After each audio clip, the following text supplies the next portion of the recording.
Hey everyone, this is Sierra with Dream Team Performance Horses. I'm here today to talk to you about groundwork. So there is one other video up, which is the beginning groundwork video. And I wanted to talk today about some more advanced groundwork maneuvers once you have them moving around you, respecting your space, and changing directions quietly. In the previous video, I have a little bit longer little buggy whip to use. I do not have it today, so I'm just going to use the end of my rope when I need it. I am here with my good roan 3-year-old Rhodey. He is a home-raised horse that was intended to be my personal horse, so nothing that I'm going to demonstrate for you is new to him. So hopefully that shows you how soft and quiet we like him. Don't be under any false impression that this is what you will get the first time out trying it with your horse and as your horse learns it. So I just want you to be aware of that. This horse knows all of this stuff and has been used for lessons. So hasn't been just handled by myself. He's been handled by beginners learning groundwork as well. So just like in the previous video, when we want to start walking, we're going to point in the direction we want them to go. Shoulders facing them. We're going to drive. I'm going to drive him a little bit. He's a little on the lazy side. So once he walks at a nice pace where I like and he's comfortable. Now this horse is on the pedal side, so he's a push horse. And I'm okay with that. I would rather have that than a run off. Once he's there, and this is just review. Hey, come on. I'm going to go shoulder to shoulder with him versus shoulders at him, because shoulders at him pushes my energy at him. So shoulder to shoulder, even with him, tells him that he's doing the correct thing. So this is just review from last time. He's a little soggy this morning. So then when I go to change directions, I'm going to switch my hands first, guide him in that direction, step at his hip, energy, and ask him to change nice and soft. Hopefully, come on, go over here. I'll move this barrel out of the way. Okay, hopefully this will get in the frame a little better. Hey. All right, so once we have that nice solid walk, he's just nice and relaxed. You notice he's not pulling on me. Early on, especially young horses, they're going to pull, and they're also going to have a side that's better than the other.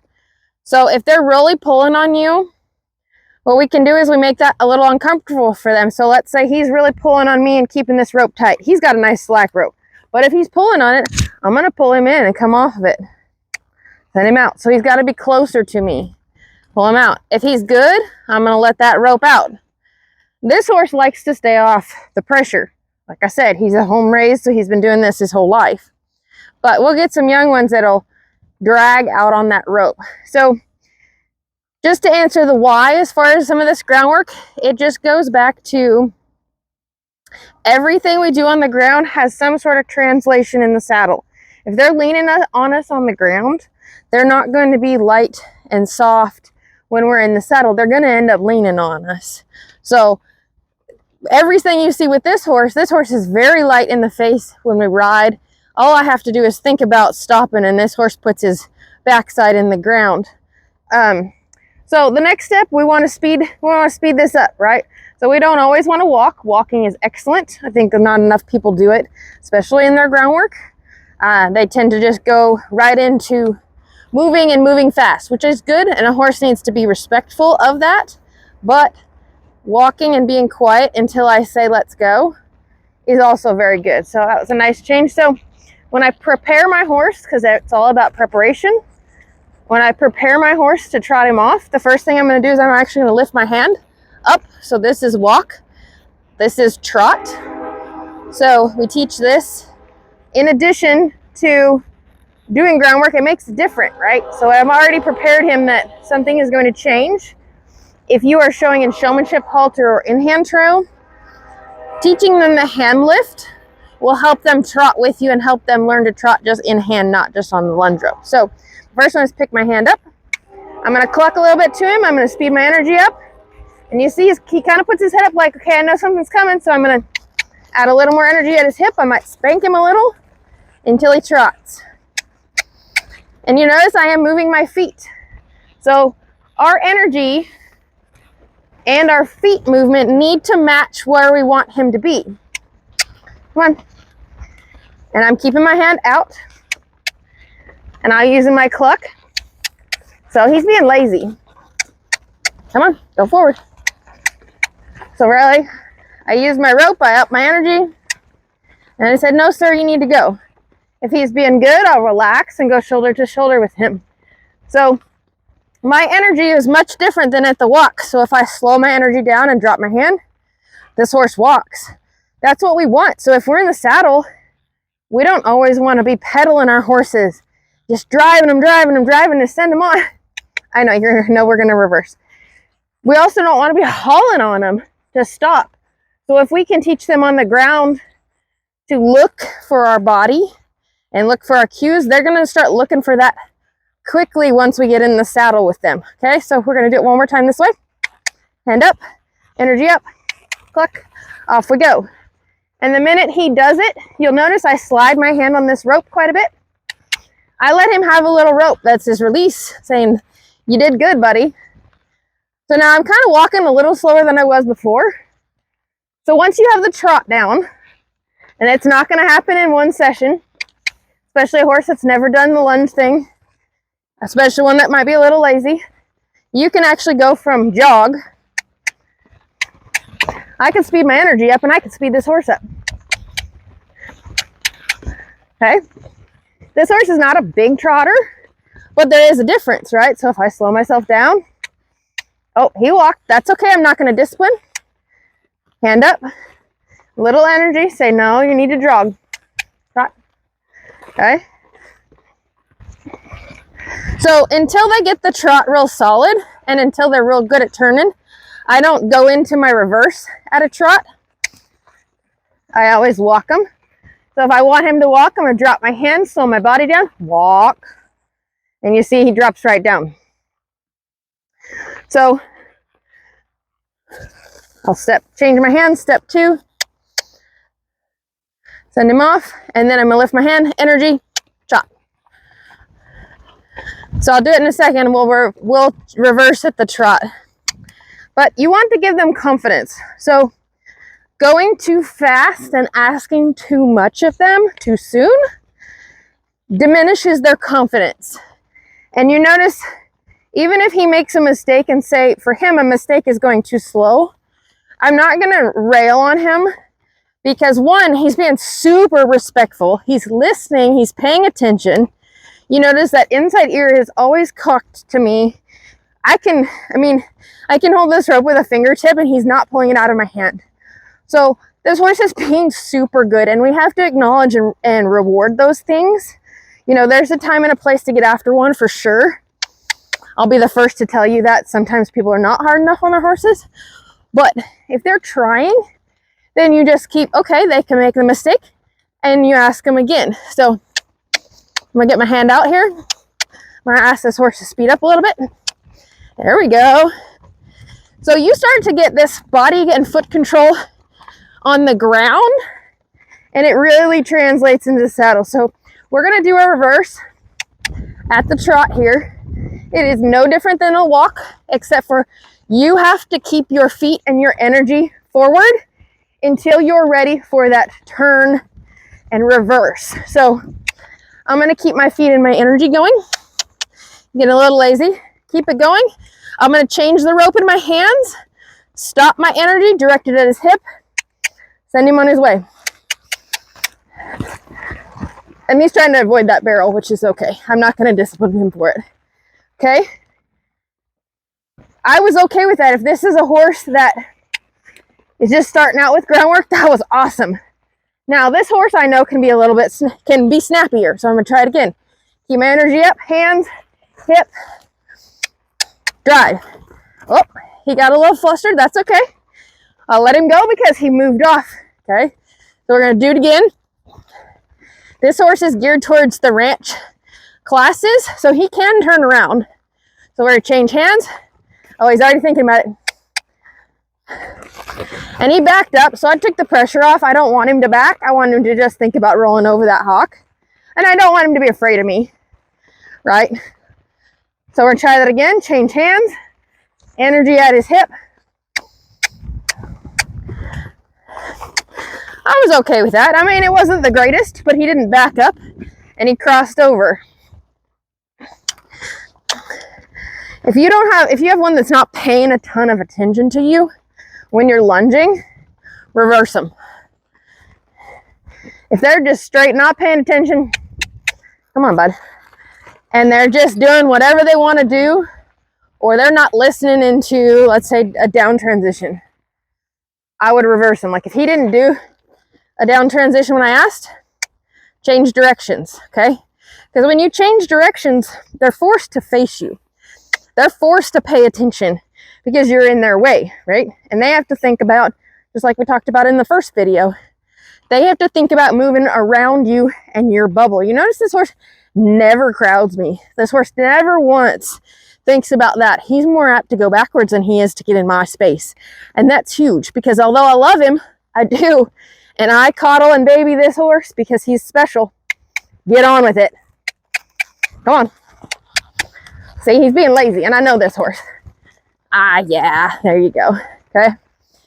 I would rather him keep his space, and then I go to him to pet him, than him think that every time he turns towards me, that he is allowed to come into my space. So we'll do another trot reverse and see if we can get a real nice one for you. And then I want to show a couple other exercises. So I still got my hand out, change my hands, send the energy right there, finish it strong. That wasn't great, but it was better. He didn't get all flustered and hot. The other thing about lunging is, you know, a lot of people want to throw them out on the end of a 25-foot lunge line and just let them run. And that doesn't, it doesn't do anything but exercise, quote unquote, your horse. And in the end, they're going to out-exercise you, or you're going to out-exercise them. Sorry, I said that backwards. Okay, but if you are working on control of their brain, because if you have control of their brain, you have control of their feet, they're going to be a whole lot better off when you climb on their back than if you spend 20 minutes just letting them run. Because I'm going to tell you what, you let them run for 20 minutes, you step in the saddle, what's the first thing they're going to think? Oh, we're going to run, right? And people always ask me, they're like, you know, that colt's barely broke. You've only spent about 5 minutes on the ground. Aren't you afraid to step on him? I said, no. My 5 minutes on the ground is I'm checking all the boxes that they're paying attention to me. They're not paying attention to everything else that's out and going on around them. If they're paying attention to me and they're quiet, I'm going to step in the saddle and go from there. Because if I amp them up and I try to wear them out, quote unquote, it ain't gonna work. It's gonna wear me out. And in the end, they aren't paying attention to what I'm asking and where and how to move their feet. You see how quiet this roan horse has got? I'm just letting him do his job. I said, you know what, son? You be responsible. You stay at the pace because I'm staying at the pace, right? If I'm riding, I'm gonna keep myself engaged at the trot. I'm gonna relax and let him trot. I'm gonna leave him alone. I'm not pestering him. I'm not, hey, obviously I say that and they make liars out of us, right? Hey, sir, come on. There you go. But you notice as he relaxes and gets just comfortable in that, he's dropped his head. He's just relaxed. But he's also ready. He hasn't taken his focus off of me. There's a door over there banging. There was a train. He hasn't stopped thinking about what I'm doing. And I put money on right now. I asked him to walk. I didn't say anything and I didn't do anything more than change my body, and you saw how fast that horse came down. Hey, come on. So that's what we're looking for with this groundwork, right? It's not about wearing them out. It's about getting their brains paying attention. And like I said, if you have one that's not paying attention, reverse them. Hey, come on. He's kind of lazy today. Okay? And he doesn't have to go all the way around 5 laps before you reverse him again. If he's not paying attention, hey, sir, pay attention to me. So I had a question from someone. Well, not really a question. She's been keeping me updated on her progress, and she's learning the groundwork with this yearling. Doing really good. She listens really good, and I'm super impressed. But she said, you know, he's a whole lot better to, I can't remember which way. She's a whole lot better one way than the other. He pulls on her a lot one way. So I like to lunge first. There's a lot of people that do this exercise first, and I prefer to lunge and move their feet a little bit first, because then they're looking for the quiet. Moving their feet is more work. Sometimes when they're fresh and they're not paying attention, standing still to do an exercise.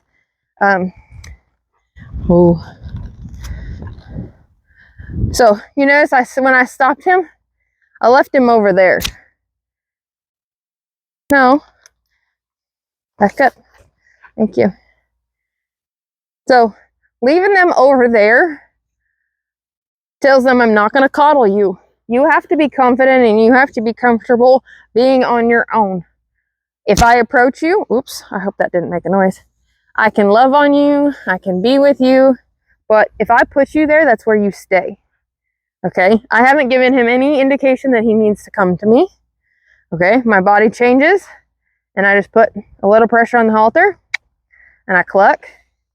That's his cue to come here. Now, see, you notice he moved that way. He doesn't want to run me over. He knows better than that. He's not a crowd horse, right? So it's totally okay, and I encourage you to love on your horse. But if I were to step away, he doesn't come unless I invite him to come with me. Because if I'm sitting here having a conversation, and I know it's happened to many of you, I'm sitting here talking to somebody, and your horse is just bumping you and pestering you, and they end up biting you, and they're just in your business. No, that horse can be responsible and stand there. It's an inconvenience, yes. But them learning the patience to do that, and that this is the rest spot, goes a long ways. Okay, so back to the pulling one way. So it's not an overnight fix, but a lot of times they're going to pull one way because just like us, horses are one-sided, right? They're going to have a stronger side than the other. So if we can give them some tools to help them loosen up and be stronger, right? So if we're really lopsided, and like I'm definitely very right-hand dominant, and I tend to lean that way. So my lope to the right on most of my horses is better than my lope to the left. My right diagonal is what I pick up when I post than my left diagonal. So when I'm riding, I always try to start on my left diagonal because it's my weak one. Build that strength and do the easy one after the fact. So this little exercise, and I'm sure you've seen it a million times because it's got a million uses, kind of helps them loosen up their neck and their shoulders.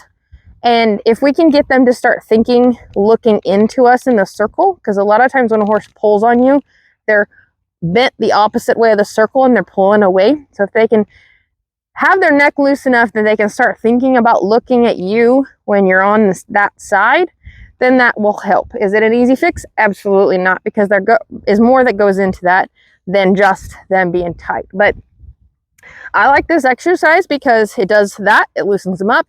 It also gets them real soft for when we get in the saddle and we start moving their nose, which moves their feet. Okay, so it is a flex exercise. This horse is actually, I haven't done it in a minute. He knows a hand cue for it. But when I do this exercise, there's a lot of people that go here, which is right. It's about where like my knee would be roughly. And to me, that makes no sense. You want to go and mimic what your hands would be doing in the saddle. So anytime I'm going to flex a horse like this, I always want to put my hand in the rope where my hands are going to be if I'm in the saddle, even if I'm on the ground. Because even though he's in a halter, the pressure putting it down here is different than if I put it up here by the saddle horn where my hands would be when I ride. Okay, like I said, this horse actually knows a hand signal without the pressure, but we're going to try to demonstrate the pressure today. Come here. Come on, move back up here. I'll try to get him a little more broadside. I hope you can see this. So what I'm going to do, and I was talking to somebody the other day about this, really need to learn to slide your hand on your rope, right? Because just like our reins, we need to be able to adjust.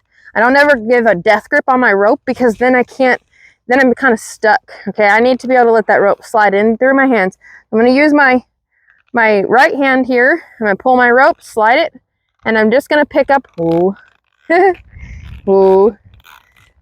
Okay. Whoa. I'm going to tell him whoa. And if he just gives his nose a little bit like that, I'm going to give it back to him. Okay. We're just going to pretend for a second that he's starting out. See, he knows to hold it. He's really good at this. He likes it. He's very smart. I know, you know, we're doing this. We got to be able to let them see, buddy. Come here. I wish I had a horse that didn't know how to do this so I could film, but I don't right now. Everything I've got is real broke. So again, I'm going to slide a little bit so I can take up the pressure. This would be right where my hands would be, and see him flexing. Good boy. And you notice he just takes that slack out. Okay. So when you're first starting, if the horse bends their head that much, right? I'm not asking, but if I were to ask and he only gives me a little bit, reward that horse. And that reward is by giving it back to him. And we always want to be soft when we give it back. So I'm going to ask a little more of him. Give it back gentle. This has got a big snap, which is a fair amount of weight. If I were to just go like this and drop it, look at, he snaps his head back. Okay, because it's a reaction. So just like when we're in the saddle, if we pick up with our hands and they're good, we don't just go drop, because that's as if the bottom is falling out from our horse. So we pick up and we're nice and soft going down. Okay, so same with this rope. So I'm going to pick up, he's going to flex, and we'll let him down. And you see, he knows, and he's done this so much that he's like, if I hold it there, because she's going to pick me up again. So when they start holding it there, you're getting pretty far with them. Good boy. So he's pretty far. So I ask him for a little more. All right. Good boy. And then if if you're playing with a yearling or some young horse you're not going to ride yet, you can always, so like, he kind of knows. Hey. No, I haven't done it in a while, so he's not super good with the hand signal, but I'm not actually putting any pressure. It's just a little bit of movement in the halter that whoa. So I'm going to get the question, and I know it. What if they move their butt? So I highly advise to try it without the use of a wall at first, just to see what they will do, because some horses will really surprise you. So if they're moving their butt a ton, and they think when you pick up they're moving a butt a ton, so just stand here, pet them, tell them whoa, use that whoa word. Okay, and if they just give a little bit, reward them. Stand here and scratch them. You might even walk them off, stop them again, and just make you standing here a really good experience, and that this is the rest spot. That goes a long way with them keeping their feet still. Sometimes it's not possible, especially if people don't necessarily work with a trainer and they're still learning this. So you absolutely can put them up next to a wall. That way they don't have anywhere to go. Okay, we're going to try it on this side. So I'm just going to slide my hand, bring it right up here. No, more. And he knows, so I'm asking a little more of him. But like I said before, just that little bit. See here, he knows the exercise, and he's like, oh, I'll give you that. I'll offer it. If your horse offers this, yes, you are on the right track. And we don't need to drill it, right? He's offering, and I'm only asking for the sake of the video, right? Because I want you all to be able to see. But a horse that's offering like this, okay, you offer once or twice, cool, we're going to move on. Because if they offer this up to you and you keep drilling, they think that they've given the wrong answer. So it's no different than me asking you what's 2 + 2. You say 4. And I ask you 5 more times. You're going to start thinking that 4 is not the answer because I keep asking you. So keep that in mind through your whole horse journey, is if they've done it well, great. Yeah, we need to practice it. But if we drill it too much at one time, then they start thinking, oh, that wasn't right because you keep asking me for this and this is what I've given you. And they start doing other things, okay? So again, I'm going to slide my hand, comes right up here, right where my hand would be in the saddle. Come on. Good boy. And I wanted a little more out of him. Like I said, I expect a lot out of this horse. So that's a really good place for you to start. So with a horse that leans. So if we get this neck softened up and then really flexing laterally, that will help you on the lunge lane. And also that's an introduction to them and steering from their nose, which is connected to their feet once you get in the saddle. So we've covered a lot of things today, but as always, feel free to reach out with any questions or comments. I'm here to help people And I am open for lessons, and I will have spots open for colt starting in the spring. So yeah, I hope that helps, and I hope it gives you a little more enjoyment out of your horses, because I'm telling you what, being drugged around by your horse and your horse not having good ground manners, it's miserable. In the end, if we're being honest, it's miserable. And a horse like this, yes, he's very quiet, but a horse like this that's super respectful and moves around easy and soft, and where I put him, it's so much more enjoyable. Even as a trainer, this is tenfold more enjoyable at the end of the day. And what we have to remember is that a safe and respectful horse is a lot more enjoyable. And the horses, that's the number one priority, right? To be safe, but we need to be able to enjoy them. And if they don't have any respect or manners, we can't enjoy them very well. So hope this helps. Have a great day. Again, this is Sierra with Dream Team Performance Horses.